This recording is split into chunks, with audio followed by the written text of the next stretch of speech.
हमारी मांग थी, हमारी मांग है ओल्ड पेंशन स्कीम। अभी इस पेंशन स्कीम का जिसका इन्होंने कल जिसकी घोषणा की है उसके फाइन प्रिंट्स देखने हैं हमें। वो ओल्ड पेंशन स्कीम से कितना विलग है, कितना मिलता जुलता है, क्योंकि डिमांड ओल्ड पेंशन स्कीम की थी। दूसरी कुछ चीज सवाल जो परेशान कर रही है लेंथ ऑफ सर्विस को लेकर के, उसमें क्या है कि SC ST OBC में एज रिलैक्सेशन की वजह से लेंथ ऑफ सर्विस अक्सर कम हो जाती है। इसके लिए सरकार किस तरह की व्यवस्थाएं कर रही हैं, नहीं तो नुकसान होगा। मैं समझता हूँ भी हम सबको इंतज़ार करना चाहिए फौरी तौर पर प्रतिक्रिया देने से पूर्व कि ये कितनी समग्रता में उनकी आकांक्षाओं को पूरा करता है या पूरा करने से विफल रहता है।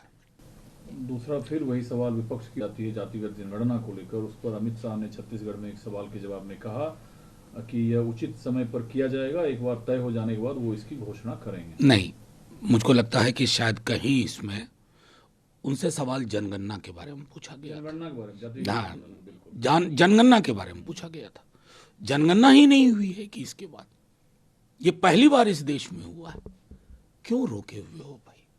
चिंता होती है, अब शक होता है कि इतना विशाल देश जहां बड़ी से बड़ी आपदा में, बड़े से बड़े मुश्किल दौर में जनगणना नहीं रुकी। और रही बात जातिगत जनगणना की, इसके लिए रॉकेट साइंस नहीं चाहिए। एक कॉलम जोड़ना है और उस कॉलम के आधार पर आपको हकीकत समाज की सामने आ जाएगी। कौन कहां लगातार बैठा हुआ है और किसके बैठने की जगह नहीं है। अगर ये हम नहीं हासिल करना चाहते तो जाहिर तौर पर हम उसी व्यवस्था को बनाए रखना चाहते हैं कि 2.5-3-4% लोग 96% की तकदीर का लगातार फैसला करते रहेंगे। तो प्रयागराज में राहुल गांधी ने जो सवाल फिर जो जिस जातिगत जनगणना की बात करते हैं और अमित शाह जी ने जो जनसंख्या जनगणना की बात की, दोनों को आप अलग अलग देखिए, मेरा सीधे तौर पे कहना है कि अभी लालू जी के वक्त से देखिए ये डिमांड थी। लालू जी, शरद यादव जी, मुलायम सिंह जी, 2011 में SECC पर काम हुआ। इवन गोपीनाथ मुंडे जी की सहमति थी। वो बीजेपी अलग हुआ करती थी और ये बीजेपी थोड़ी विलग है। अब उसके बाद वो हुआ, फिर डेटा करप्ट हुआ, तब तक मोदी जी आ गए। अब डेटा करप्शन था या कहाँ करप्शन था वो हम नहीं जानते, जाना भी नहीं चाहते। अभी हाल के दिनों में एक प्रमुख हिंदी दैनिक में तेजस्वी जी ने एक लेख लिखा। उस लेख को अगर कोई भी पढ़ेगा, कोई भी संविधान सम्मत व्यक्ति, वो इनकार नहीं करेगा कि जातिगत जनगणना क्यों चाहिए। अगर राहुल जी, तेजस्वी जी और पूरा विपक्ष दक्षिण, उत्तर, पूर्व, पश्चिम मांग कर रहा है तो इसके पीछे कुछ तो वजह होगी और वो वजह बहुत बड़ी है। वो संविधान की किताब से पैदा होती है। आपको एफर्मेटिव एक्शन को नए नजरिए से देखना होगा। इसके लिए चाहिए, और मैं कह रहा हूं कि सरकार को मजबूर होना पड़ेगा। मैंने सदन में भी एक दिन कहा था कि आप ही के हाथ से कहीं संभव ना हो कि 1 साल के अंदर आपको घोषणा करनी पड़ी, क्योंकि कोई आइडिया जब उस अराइव कर जाता है ना, मेच्योर हो जाता है, उस आइडिया को आप लंबे समय तक दरकिनार नहीं कर सकते।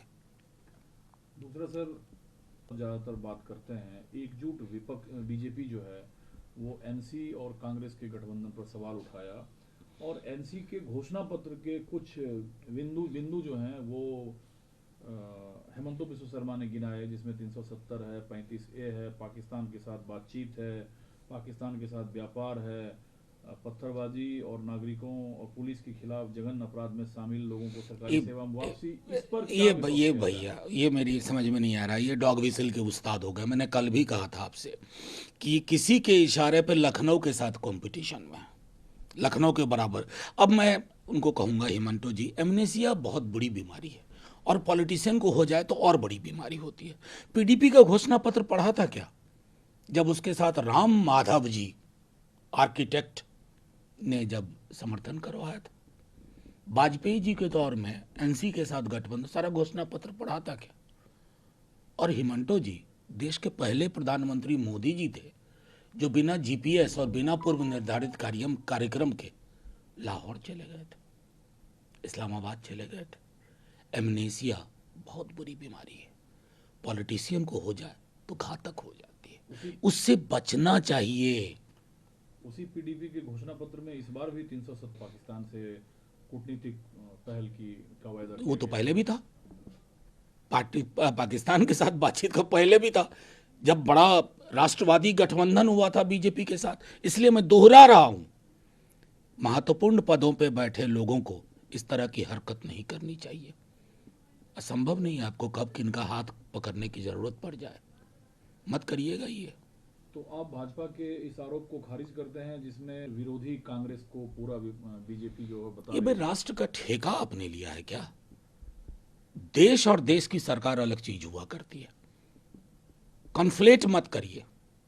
मैं अगर देश से मोहब्बत करता हूं ना, तो देश की जो सरकार है उसके इरादों और इशारों को नापाक इरादों और इशारों को बेनकाब करूंगा। मैं देश से मोहब्बत करता हूं इसलिए। विधानसभा में जो तेजस्वी यादव ने और यही आरोप आरजेडी पर भी लगाती रही आज की मौजूदा सत्तासीन पार्टी, और आज की सत्ता पर तेजस्वी यादव का आरोप, बिहार को निकालेगा कौन? नहीं नहीं, बिहार को निकालेंगे हम लोग। तेजस्वी जी हवा में नहीं बातें करते हैं। पिछली बार कहा ना नौकरी की बात, 17 साल में पहली बार नौकरी बिहार के एजेंडे पे आई। आप बीजेपी के लोगों से पूछो, बीजेपी के यूपी के लोगों से पूछो जिनके बच्चों को नौकरियां मिली, वो क्या सोचते हैं। आज नौकरी का विमर्श तेजस्वी जी ने इतना लंबा खड़ा कर दिया है ना कि पीएम भी परेशान है। निकलेगा बिहार, बिहार इन तमाम चीजों से निकलेगा। हाँ, जो लोग पुराने दौर की बात कहते हैं ना, कहाँ रुकते हैं? बस लालू जी के दौर तक, हड़प्पा मोहनजोदड़ो तक जाइए ना। आंकड़ों पे बात होती है, आंकड़े अपच कर देंगे आपको, ध्यान रखना चाहिए।